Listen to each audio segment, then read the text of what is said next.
So ayun mga tropa peeps, kumusta kayo dyan? So ngayon, meron tayong gagawin.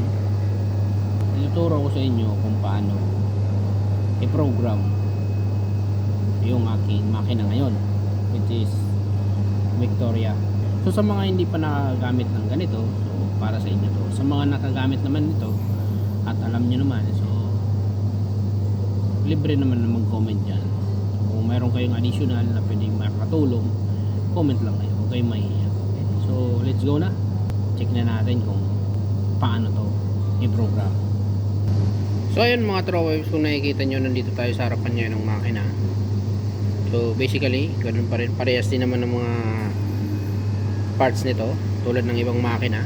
So may steam 1 din, steam 1 knob, water dispenser dito, mayroon din, may portafilter, ganun din, kabilaan,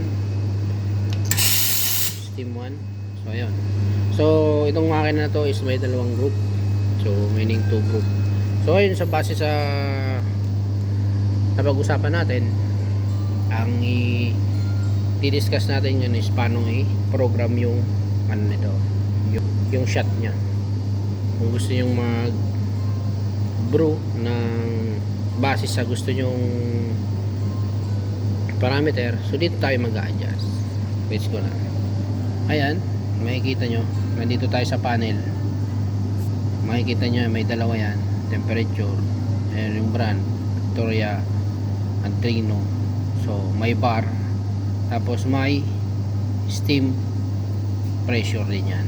So since ang napag-usapan natin is kung paano siya isi-set sa tamang parameter na gusto nyo, okay, i-click nyo lang dito itong tatlong linya, click nyo yan.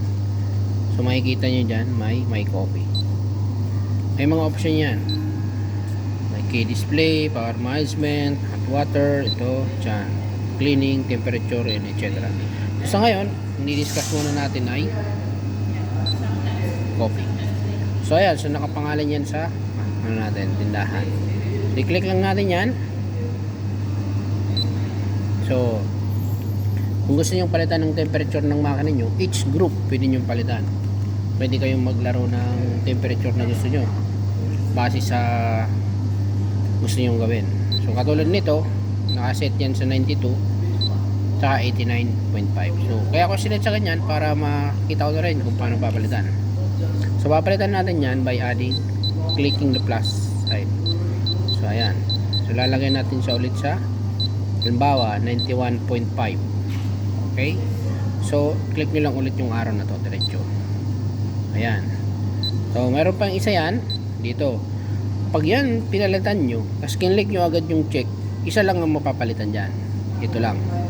Ito hindi ito susunod, pero once na pinalitan nyo yan, kinlik nyo tong arrow na to, susunod yan siya, magiging parehas.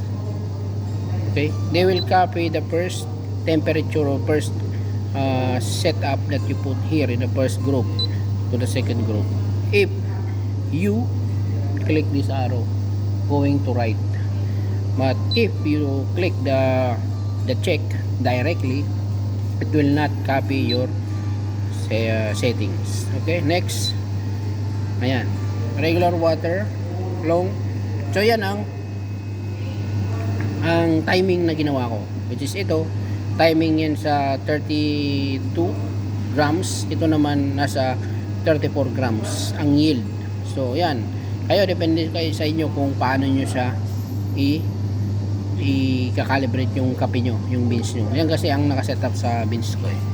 So ngayon, pwede nyo bawasan, depende sa inyo. Ayan, pwede nyo rin dagdagan. So ganun din, pag kinlik nyo to, ikakopy nyo yan to the second group, going to second group. Pero pag kinopy nyo na, i-check nyo lang yun, hindi niya ikakopy yan. So ayun, nasa second group na tayo, kinopy niya lang yun. Okay, makapansin nyo, magbiblink din yan dito. Ayun, tapos ito naman, i-click nyo lang. So kung gusto nyo gumamit ng pre-infusion, ayan, pwede kayong gumamit. Ako hindi ako masyadong gumagamit ng ganyan, nire-recta ko lang. Pero minsan gumagamit ako, depende sa beans na gagamitin ko. Ganon din to, ganon din ang setup nya. Pag nagpalit kayo dito ng settings, kinlik nyo yun direct, ito lang ang mapapalitan, which is group lang, group 1. Dito lang sa group 1. Ngayon, pag click nyo yung diretso, pati group to. Tapos nyan, okay na. Click nyo yung check, babalik kayo dun sa main menu, tapos back nyo lang. Nakita nyo, nagpalit na yung number niya. So, ayun. Ganun lang kadali. So, susunod naman, may ibang settings naman. So, comment lang kayo dyan kung alin ang gusto nyo gawin. So, ayun ang mga Tropa Whips, nakita nyo na kung paano i-program yung itong makina natin na Victoria Eagle 1. Ayun, sana may naitulong ako sa inyo.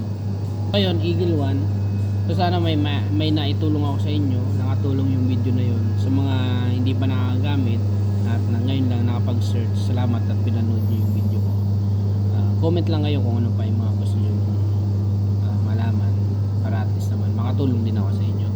So, huwag nyo kalimutang mag-subscribe sa ating channel para mas marami pang video. Tapos pwede rin kayong mag-comment dyan, suggestion nyo na gawin nating content. Pwede rin na dayuhin ko kayo dyan sa lugar nyo kung pwede, malapit lang kayo para at least naman magkaroon tayo ng maraming content pa at magkita-kita rin tayo. So para mga master, dito na lang muna. Copy kayo dyan. Bye bye.